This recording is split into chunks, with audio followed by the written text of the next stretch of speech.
కులం పేరిట మతం పేరిట 2 సార్లు అధికారంలోకి వచ్చినట్టు మోడీ తీరు మీకు తెలియంది కాదు.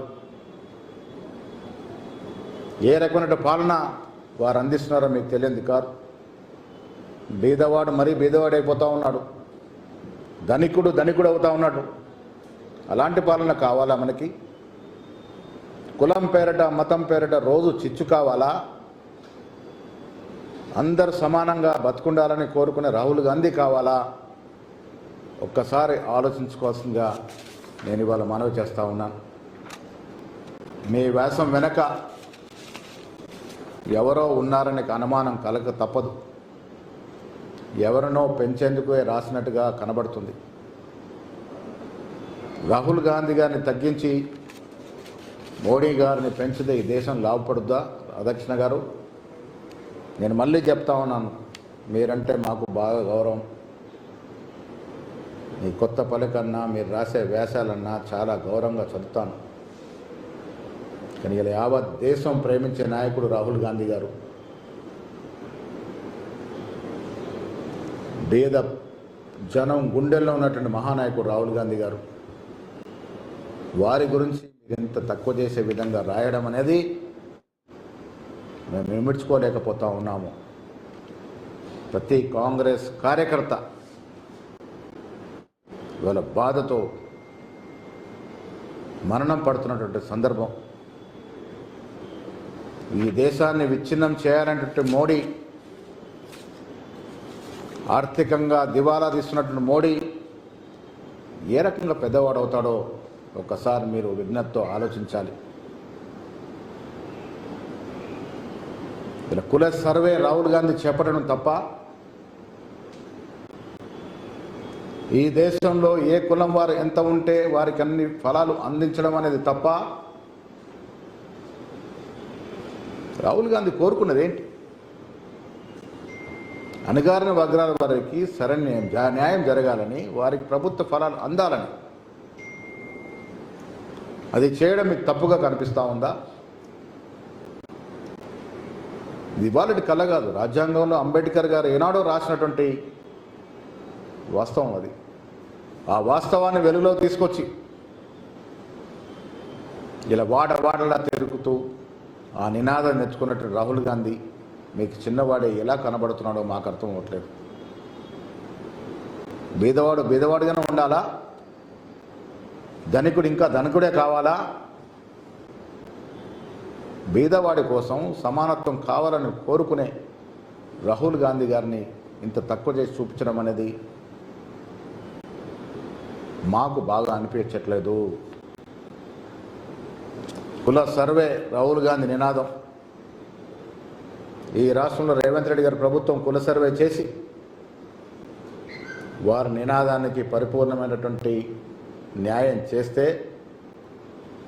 దాంట్లో భాగంగా 42% బీసీలకు రిజర్వేషన్ ఇస్తే, అది చేతగాని మోడీ మీకు ఎలా గొప్పవాడవుతా ఉన్నాడు? రాహుల్ గాంధీ గారి కళని సాకారం చేసినట్టు రేవంత్ రెడ్డి, రాహుల్ గాంధీ ఒకవైపు ఉంటే, అసలు ఈ రిజర్వేషనే పట్టదన్నట్టుగా వ్యవహరిస్తున్న మోడీ గారు మీకు పెద్దగా కనబడతా ఉన్నాడు.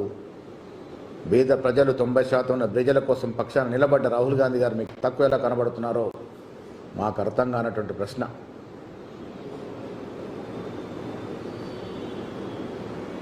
ఇలా రాహుల్ గాంధీ గారు ప్రతి బీదవాడి గుండెల్లో ఒక హీరోగా ఉన్నాడు. ప్రధానమంత్రి పదవిని త్యాగం చేశాడు.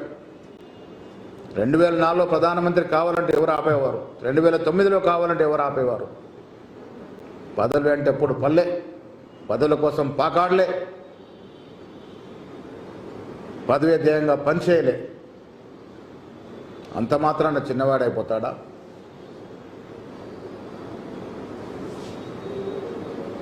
ఇలా కులం పేరిట జరుగుతున్నటువంటి ఓట్లు, మతం పేరిట జరుగుతున్న ఓట్లో మోడీ గెలిచినంత మాత్రాన మోడీని గొప్ప నాయకుడిగా మీరు చిత్రీకరిస్తే అది మంచిది కాదు అన్నాని మీకు నేను విజ్ఞప్తి చేస్తూ ఉన్నాను.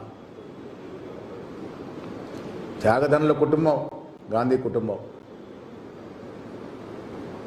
జీవితమంతా త్యాగమే. ప్రధానమంత్రి పదవి అనేది ఆయన చేతిలో పని. ఆయన తీసుకోకుండా మన్మోహన్ సింగ్ లాంటి ఒక మేధావికి అప్పచెప్పడం ఆయన గొప్పతనానికి నిదర్శనం కాదా? ఏ రకంగా వారిని మీరు చిన్నవాడుగా చూపిస్తున్నారో మాకైతే అర్థం కావట్లేదు. మోడీ గెలుపులో ఉన్నదేంటో మీకు తెలియదా? మతం లేకుంటే మోడీ ప్రధానమంత్రి అవుతాడా ఈ దేశానికి? మతాన్ని వాడకుండా ఈ దేశంలో మోడీ ప్రధానమంత్రి అవుతాడా? కులం పేరిట మతం పేరిట చిచ్చు పెట్టి ఈ దేశానికి ప్రధానమంత్రి అయితే వారు పెద్ద కనబడి అన్ని త్యాగం చేసిన రాహుల్ గాంధీ గారు మీకు చిన్నవాడుగా కనబడడం అనేది చాలా శోచనీయ విషయం.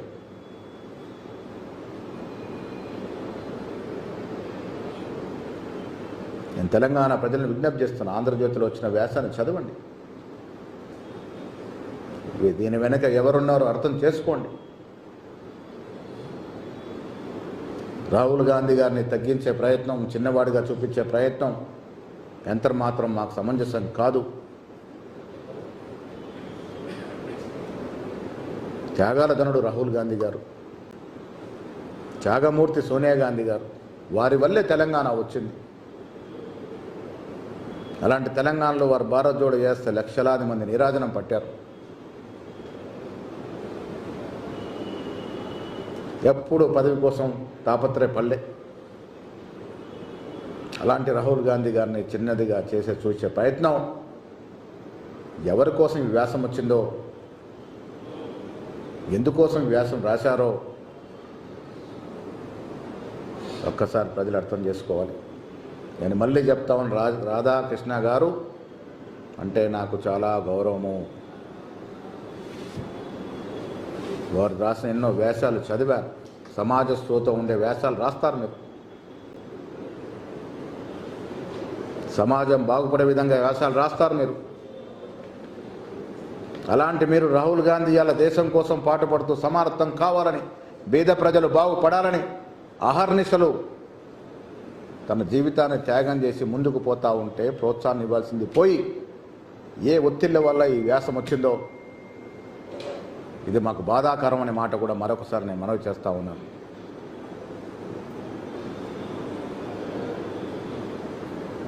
ఇలా దేశమంతా కూడా రాహుల్ గాంధీ వైపు చూస్తూ ఉంది.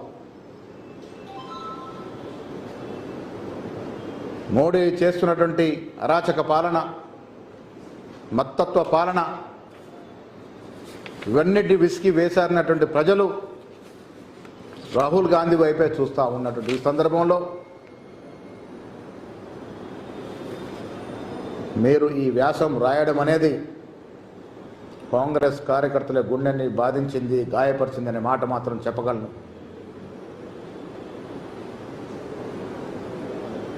మీలాంటి మేధావులు, సమాజస్వ తెలిసిన వారు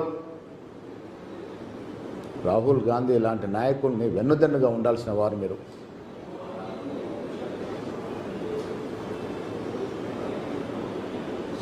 ఇది ఇవాళ వచ్చిన వ్యాసం చాలా బాధాకరమైన మాట మాత్రం చెప్పక తప్పదు. నేను మీ ద్వారా తెలంగాణ ప్రజానికానికి విజ్ఞప్తి చేస్తూ ఉన్నాను. రాహుల్ గాంధీ గారు పరిపూర్ణమైనటువంటి ప్రజాస్వామ్యవాది, లౌకికవాది. ఈ దేశ బీద ప్రజల కోసం ఆర్గనైజేషన్ పాటుపడుతున్న మహానాయకుడు.